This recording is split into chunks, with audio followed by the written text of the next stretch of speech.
Arrivée du secrétaire d'État américain à Djibouti, le secrétaire d'État américain John Kerry est arrivé ce matin dans notre pays pour une visite de 2 jours. Cette visite s'inscrit dans le cadre d'une tournée qu'il a entreprise dans les pays d'Afrique de l'Est.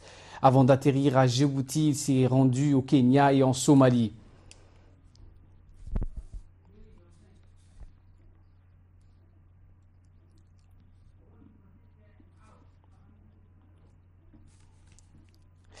À son arrivée à l'aéroport, le chef de la diplomatie américaine a été accueilli par son homologue djiboutien Mahmoud Ali Youssouf et de l'ambassadeur des États-Unis à Djibouti, John Kerry, ainsi que de nombreux officiels djiboutiens. John Kerry est le premier secrétaire d'État américain en fonction qui effectue une visite d'État à Djibouti. Au cours de cette visite, le secrétaire d'État américain a eu une série d'entretiens avec les autorités du pays.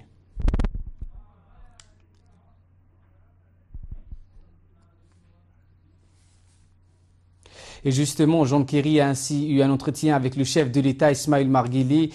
Les grands dossiers à l'ordre du jour de cette rencontre entre les deux hommes ont notamment porté sur la crise au Yémen et l'afflux de réfugiés à Djibouti.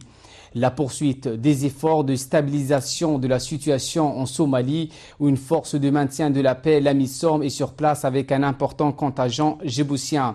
La lutte contre l'insurrection des mouvements extrémistes Al-Shabaab, la piraterie maritime au large des côtes somaliennes ou la crise au Sud-Soudan, les relations bilatérales et le renforcement de la coopération entre les deux pays ont ainsi dominé les discussions. Le chef de l'État a ainsi indiqué que Djibouti et les États-Unis partagent une identité de vue pour la sécurité, la stabilité dans la sous-région afin d'assurer la prospérité des populations des pays de la Corne d'Afrique. Cette visite du secrétaire d'État américain intervient une année après la visite officielle à Washington du président Guelleh. Le ministre des Affaires étrangères et de la coopération internationale, Mahmoud Ali Youssouf, et son homologue américain, John Kerry, ont tenu ensemble une conférence de presse. Mesdames et messieurs, bonjour. Nous sommes heureux et fiers de recevoir à Djibouti le secrétaire d'État John Kerry et sa délégation.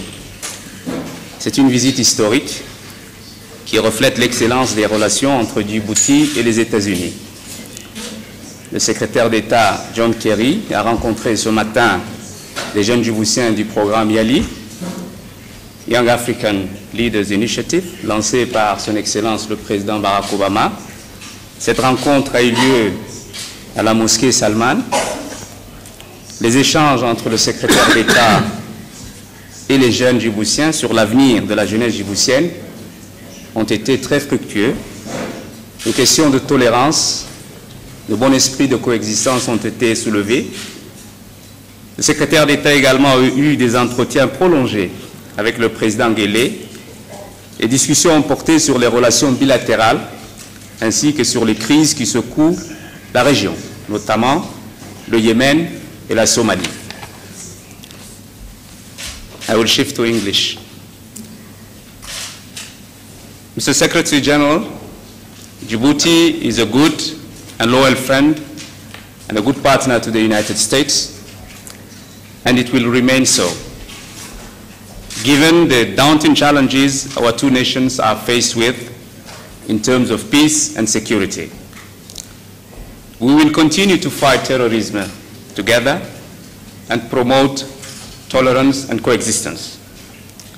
Djibouti values the tremendous job done by the American forces in the combined joint task force, and I will remiss to my duty if I don't underscore that the Camp Lemonnier provides lots of job opportunities to the young Djiboutians. Mr. Secretary, we welcome you again, and we are very sorry for the hot weather. Next time you come, we will ask heaven to be more merciful. You have the floor, sir. Well, Mr. Minister, we had a very tough winter this year, and particularly in Boston. So I don't mind the weather at all. I'm very happy to be warm. Thank you. Excuse me. Thank you so much for a very generous welcome. Je vous remercie beaucoup, you and the President.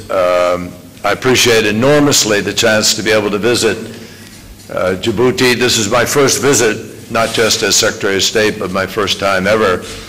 And so I really am appreciative of the opportunity to be here, and I want to thank President Gallet and you, Foreign Minister Youssouf. Thank you very much for your generous welcome. A year ago, President Obama and President Gallet announced the annual U.S.-Djibouti binational forum, and we held the initial round of that this year in Washington. We had a very fruitful conversation there, laying out a lot of the agenda. We're following up on that agenda, I must say, speedily and effectively. And I'm pleased to be here now to follow up on the discussions and to be able to talk to the President himself about our relationship. The United States and Djibouti, plain and simply, are friends. And we are working together in common interest on any number of things, obviously security, but well beyond security too. We just talked about a new American school that hopefully will be able to open here shortly. There are other initiatives on the economy and elsewhere. Our discussions today really reflected that we have a lot to talk about, but also things that we can learn about. I will say a word about that in a minute. Importantly, Djibouti has become a regional base for science, for education, for health, and for the environment. Djibouti is leaning forward on climate change and on new energy sources. In fact, the government of Djibouti and the Minister of Higher Education and Research, Nabil, are hosting a conference this week on environmental risk and opportunities. And I was pleased to learn about the partnerships that the local institutions are forging with American universities in order to tackle the threat of climate change. Earlier this morning, I was privileged, as the minister mentioned, to visit the Salman Mosque and to meet with a number of young students, men and women, who are the future of Djibouti and the future of our relationship. This part of the world has an incredibly rich culture, in part because of its strategic location. And that is a great source of prosperity. But also, it can put it into the center of conflict and turbulence, as we have seen most recently with the events in Yemen. So it matters a great deal that the United States and Djibouti are able to cooperate on the basis of both mutual respect, but also mutual interest. And that's exactly what we're doing. One of the issues that we discussed today, very briefly, because so much has happened in the positive, and I want to mention it, is piracy. Since 2007, Djibouti has been an essential partner, vital partner, in the international counter-piracy efforts. And that is important because, as many of you remember, just a few years ago, it seemed like the pirates were winning. At one point in 2011, pirates were holding some 32 merchant ships captive, along with 736 hostages. It was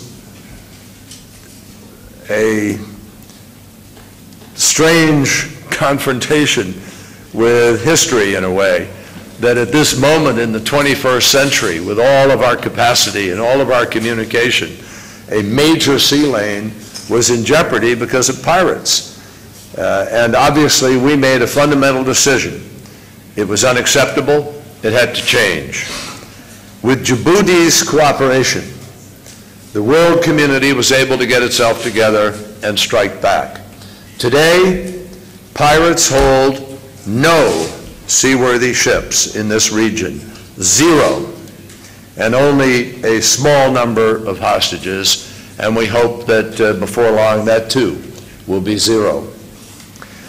What it proves is that we do have mutual interests, where we can find a capacity to be able to cooperate and make a difference.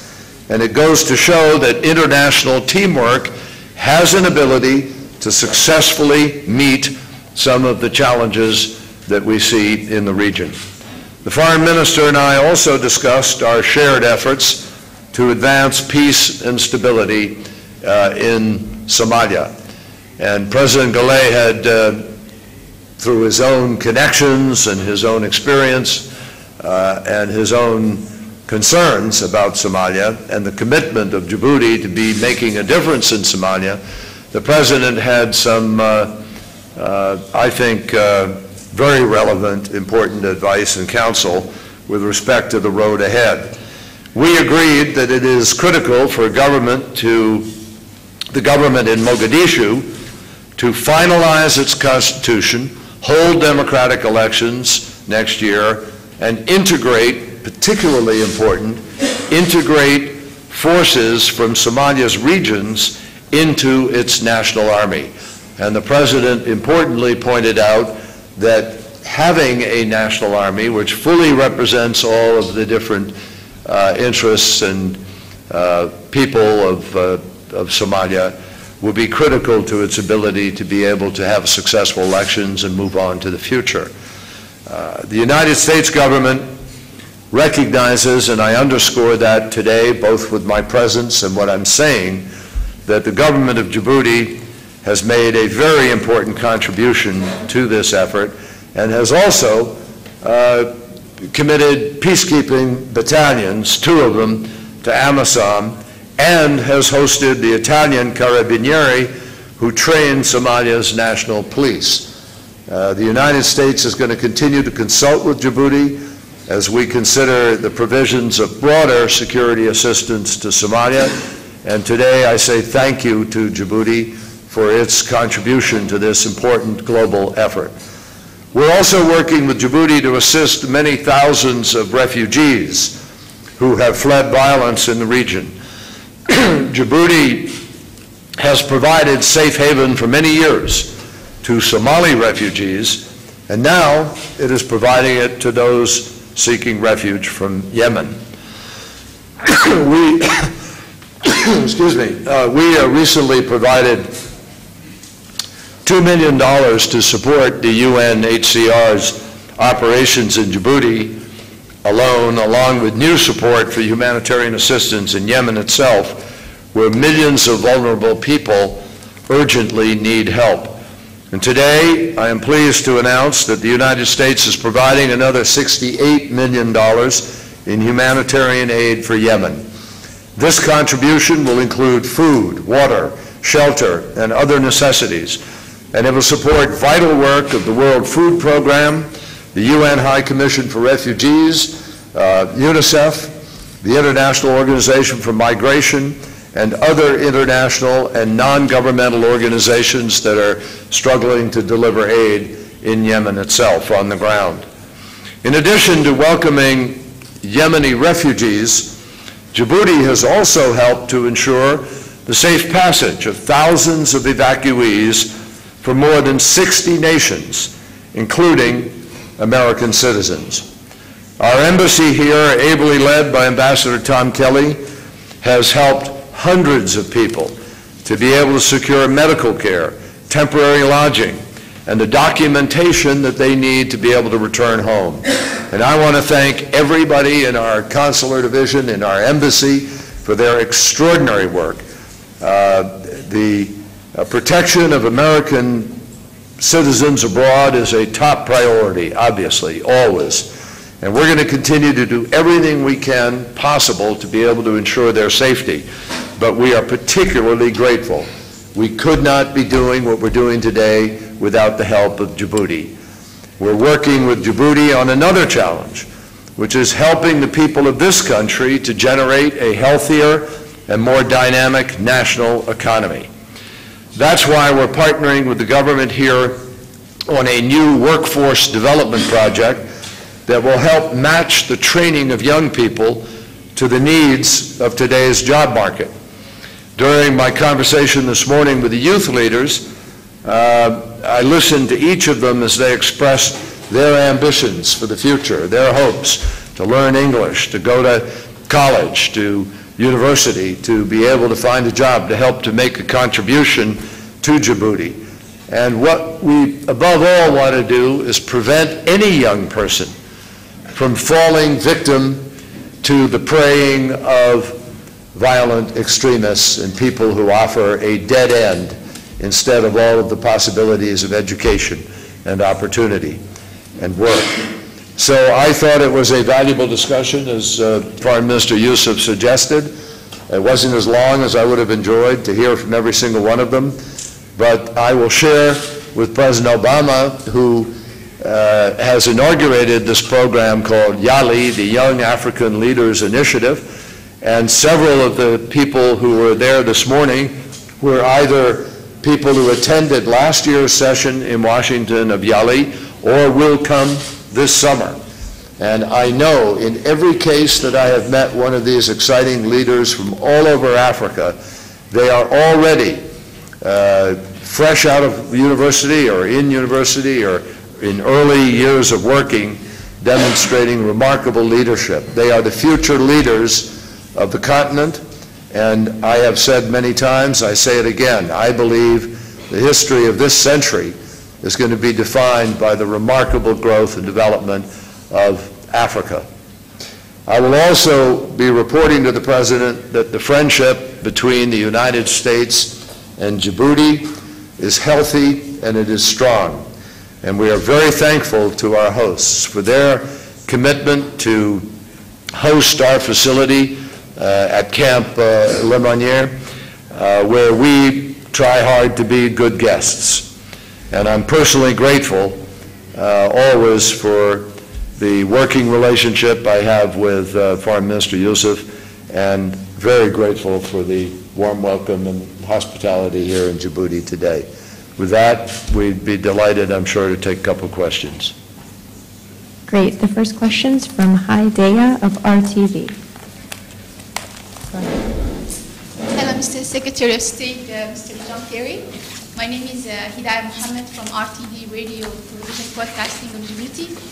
So, as we know, the international community deploys efforts... Hold the mic up to you there so I can...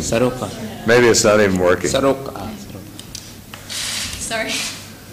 As we know, the international community deploys major efforts in order to stop the terrorism, and the results are not sufficient. So my question is it a strategic problem, and can you explain us this failure? This tragic problem on which? Human?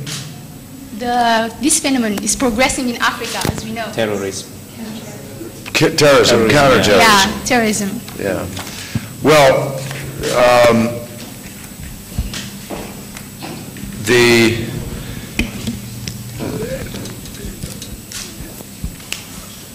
rise of violent extremism is something that has challenged all of us in the world.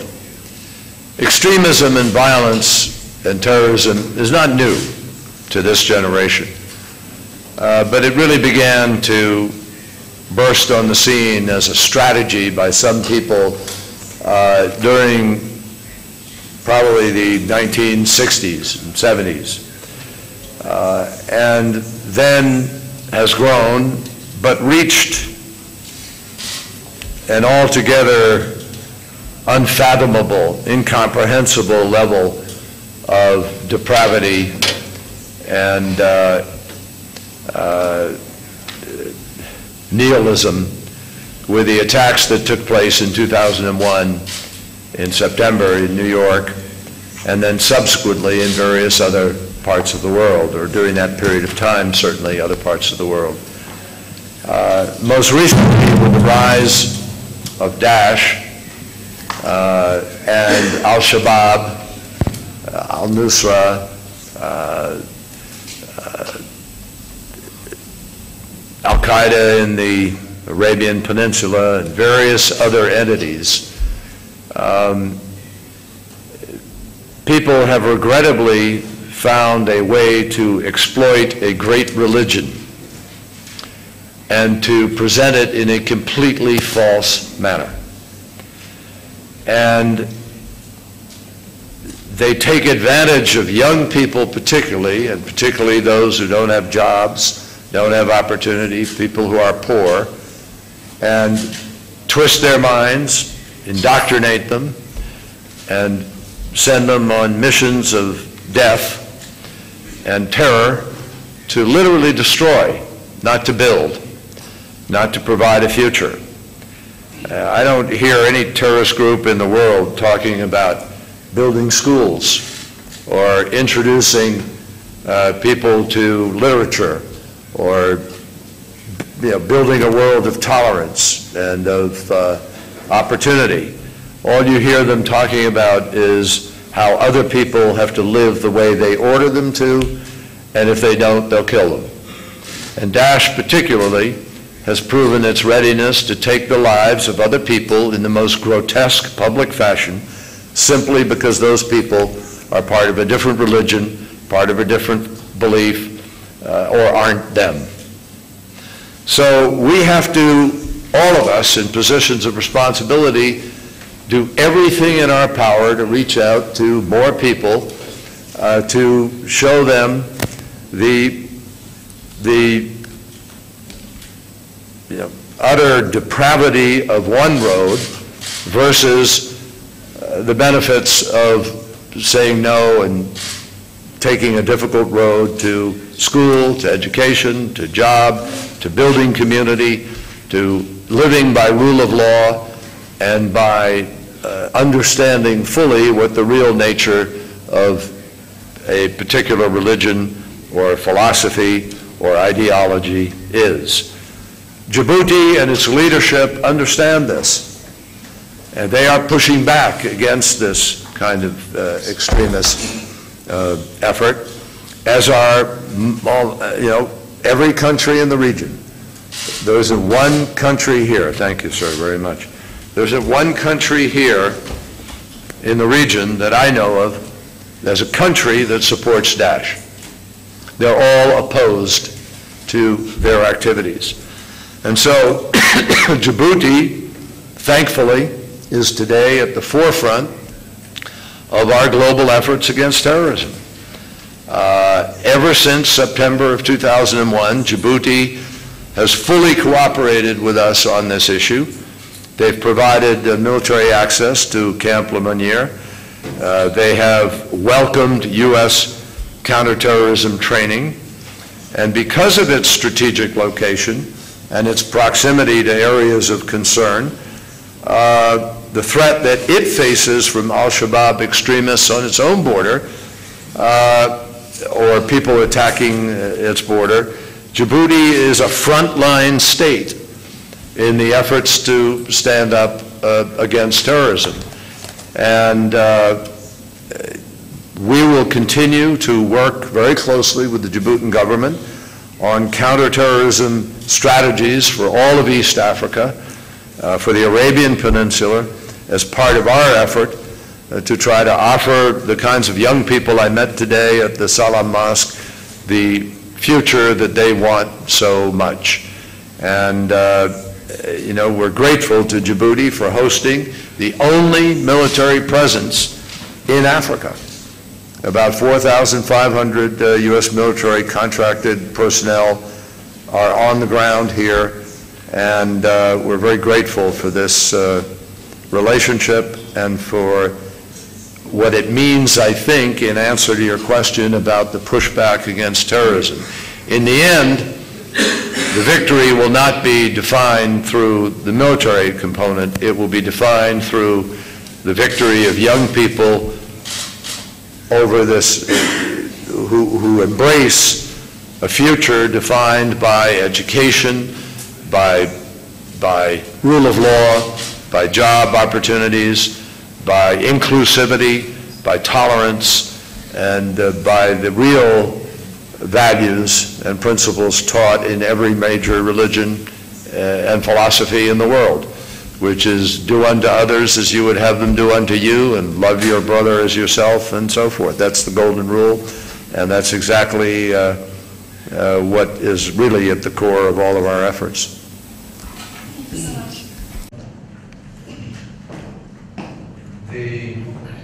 Si je peux dire quelque chose aussi à propos de cette question, pour compléter ce que le secrétaire d'État John Kerry vient de dire, c'est que il faut affirmer haut et fort que les religions ne sont pas la source du terrorisme. Une quelconque religion, je ne parle pas seulement de l'islam.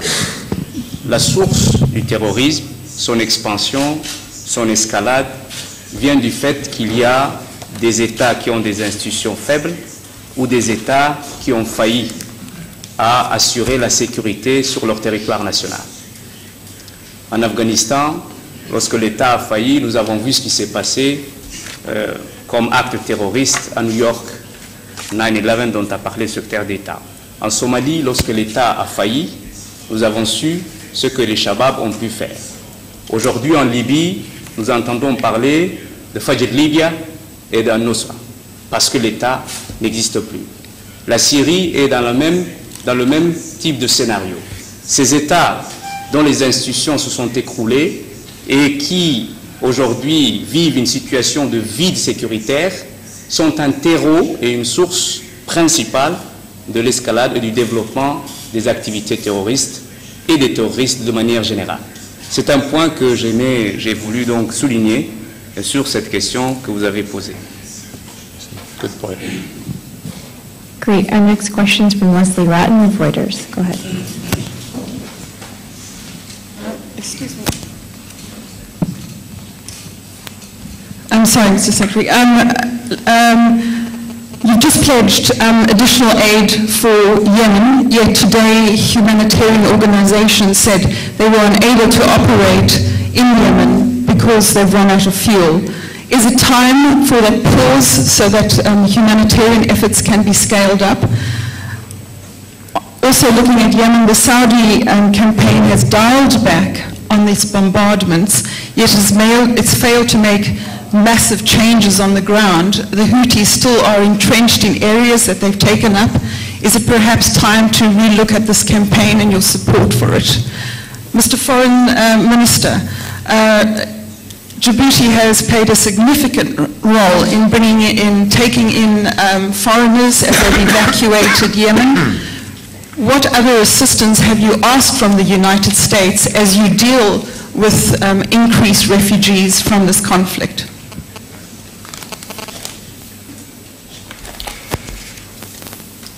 If I may start. Go ahead. Yeah, go ahead.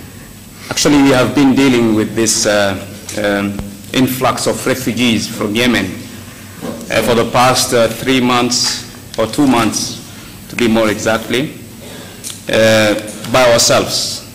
I mean that the government of Djibouti, national solidarity, social NGOs, communities have been deploying all kinds of efforts to assist these people. Of course, so far we have evacuated 12,000 refugees from Yemen. Most of them were not Yemenis. They were Americans, Chinese, Indians, and many other nationalities. We held them at the port, at the airport. We evacuated them to gathering centers sometimes to hotels, and we facilitated their evacuation and repatriation to their homeland. We still have a few thousands of Yemenis in Djibouti. Some of them are in their families in the capital. Around 1,000 are located in a region called Obok. We don't have the facilities to host them there, but we opened the stadium for them. We opened other facilities belonging to private associations. We created a refugee camp there, but it is so hot and the weather is becoming very, very tough. So they are requesting to be removed or moved from that place to Hol, which is in the southern part of the country, where the climate is a little bit more acceptable in a way. But as we all know, the response of the international community takes time. We launched the call, the appeal to the international community so that the assistance can flow in.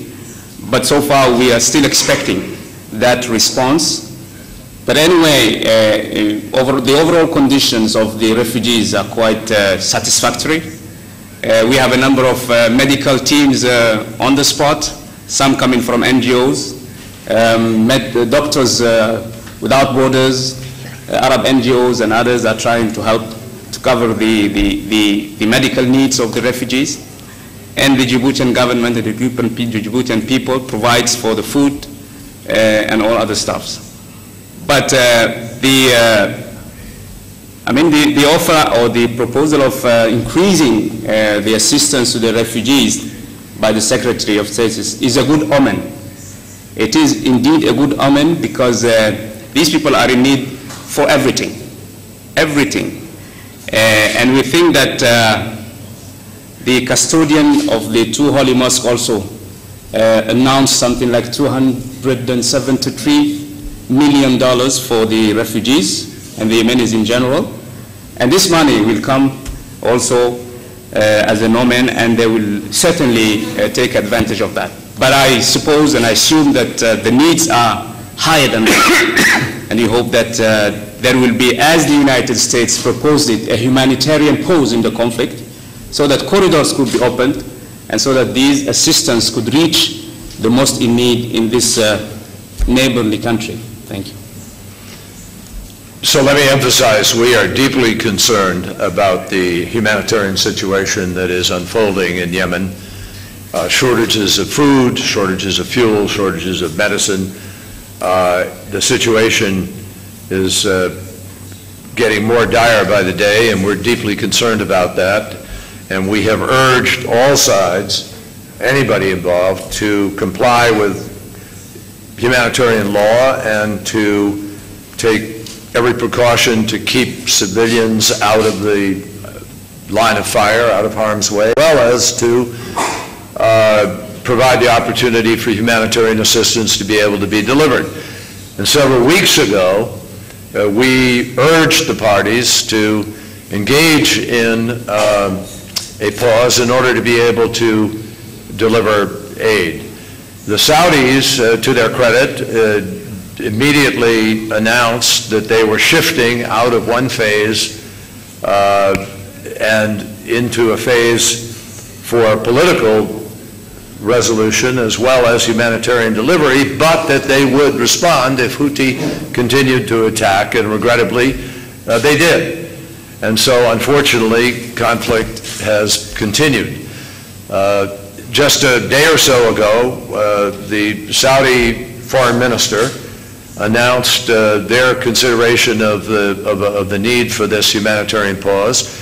I spoke with him yesterday. I will be there in Saudi Arabia tonight.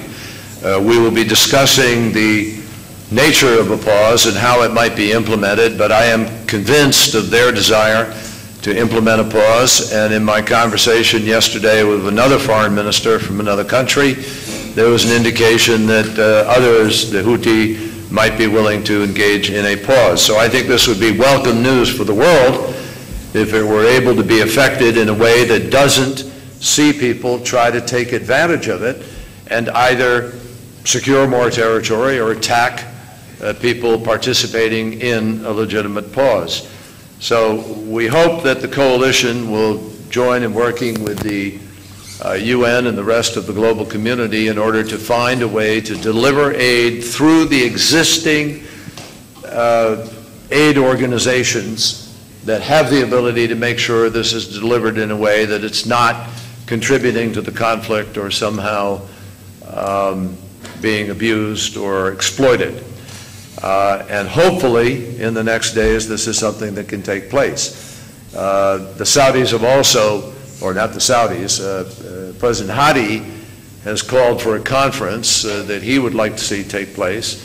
And we're certainly supportive of any efforts to have a dialogue, but we also believe it is very important to move to the UN venue as soon as possible, because there is no military solution to this crisis. It's going to have to be a negotiated political process that rebuilds a government and rebuilds Yemen itself.